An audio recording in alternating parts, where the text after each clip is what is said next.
Au terme de cette assemblée plénière d'automne où les évêques ont travaillé pendant 5 jours et demi à Lourdes, je suis avec Monseigneur Antoine Héroard. Bonsoir. Bonsoir. Secrétaire général de la Conférence des évêques de France, réélu pour un mandat de 3 ans. Quelle est la tonalité globale des travaux Je dirais d'abord sérénité et sérieux des travaux qui sont engagés. Sérénité parce que voilà, il y a une grande atmosphère de fraternité, d'échange entre les évêques, et qui sont heureux de se retrouver, de pouvoir aussi échanger avec les évêques étrangers qui viennent participer, ou pour ceux qui viennent de loin, en particulier d'outre-mer. Et puis sérieux parce que les sujets qui sont abordés, même s'il n'y a pas forcément des déclarations spectaculaires qui sont faites, engagent un travail de fond, et que c'est ça qui portera ensuite du fruit. Alors justement, que faut-il retenir des travaux? Il y a des grands dossiers, l'avenir des communautés, quoi faire le dimanche, la place du dimanche, les rassemblements dominicaux, et puis l'écologie. Ce sont les trois grands dossiers qui... Alors il y en a eu d'autres aussi, mais ces trois dossiers... L'avenir des communautés, c'est un chantier qu'on a ouvert il y a plus de 2 ans maintenant, qui est un chantier, bon, évidemment, tout à fait vital pour la vie de l'Église. L'idée, cette fois-ci, c'était de pouvoir partir bien d'un certain nombre d'exemples concrets, de propositions, et de se dire que même si on n'a pas des solutions miracles qu'on peut appliquer comme ça du jour au lendemain, eh bien, on peut s'enrichir mutuellement de ce qui se vit, des initiatives missionnaires, et que c'est là-dessus, je pense, qu'il faut pouvoir insister, pas seulement des questions d'organisation et de répartition, mais quelles initiatives pour la mission, pour l'annonce de l'Évangile, pour le témoignage de la foi.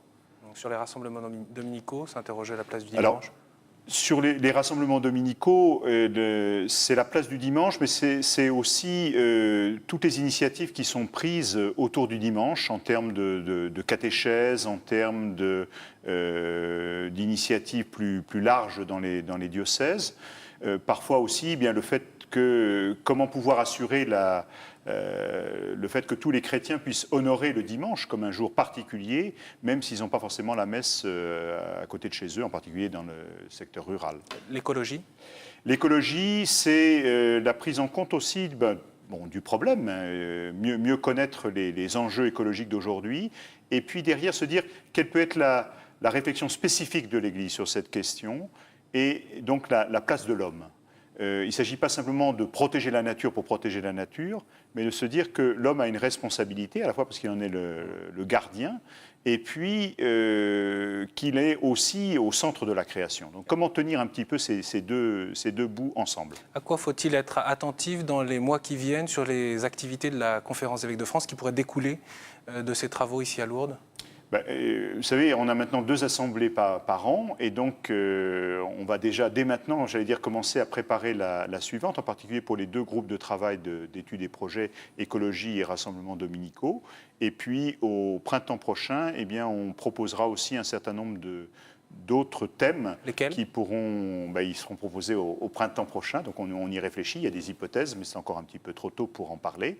Et à ce moment-là, un choix sera fait pour une réflexion qui aura lieu en novembre l'année prochaine. Merci, Monseigneur Antoine Héroard. Je vous donne, moi, pour ma part, rendez-vous jeudi à 19h40 sur notre antenne, puisque je retrouverai le président réélu de la Conférence des évêques de France, le cardinal André 23.